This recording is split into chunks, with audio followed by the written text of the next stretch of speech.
এই রাস্তাটি হচ্ছে গাজীপুর সিটি কর্পোরেশনের কাশিমপুর নামাবাজার হতে ধনঞ্জয় খালী প্রাইমারি স্কুল হয়ে গাজীপুর সিটি কর্পোরেশনের সীমানা বেল্লালের বাড়ি পর্যন্ত রাস্তা। এই রাস্তাটি বাস্তবায়নকারী কর্তৃপক্ষ হচ্ছে গাজীপুর সিটি কর্পোরেশন। রাস্তাটি ভেঙে পড়ার পরে সামাজিক যোগাযোগ মাধ্যমে এটা প্রচার হয় এবং মাননীয় প্রধানমন্ত্রী জনাব তারেক রহমানের দৃষ্টিগোচর হলে উনি বিষয়টি আমাদের মন্ত্রণালয়ের নোটিশে আনেন এবং আমাকে উনি ব্যক্তিগতভাবে ওই নিউজটি আমার হোয়াটসঅ্যাপ মেসেজে উনি পাঠিয়ে দেন।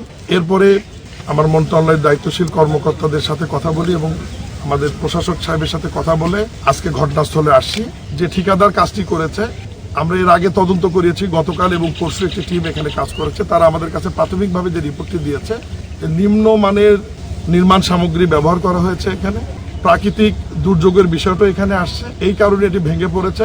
আমার নেতৃত্বে যে টিম মাননীয় প্রধানমন্ত্রী জনাব তারেক রহমান এখানে পাঠিয়েছেন, আমরা প্রাথমিকভাবে সিদ্ধান্ত নিয়েছি। আমাদের সিদ্ধান্ত অনুযায়ী এই প্রজেক্টের কাজের দেখভালের দায়িত্ব যিনি ছিলেন এই জোনের নির্বাহী প্রকৌশলী শামসুর রহমান এবং পিডি হারুন রশিদকে আমরা সাময়িকভাবে বরখাস্ত সিদ্ধান্ত নিয়েছি এবং ঠিকাদারের প্রতিষ্ঠানের ব্যাপারে আপাতত তারা এই কাজ করতে পারবে না। আর তাদের ব্যাপারে কালো তালিকা ভুক্তি বা অন্যান্য যে বিষয়গুলো আছে সে বিষয়ে আমরা পদক্ষেপ নিব।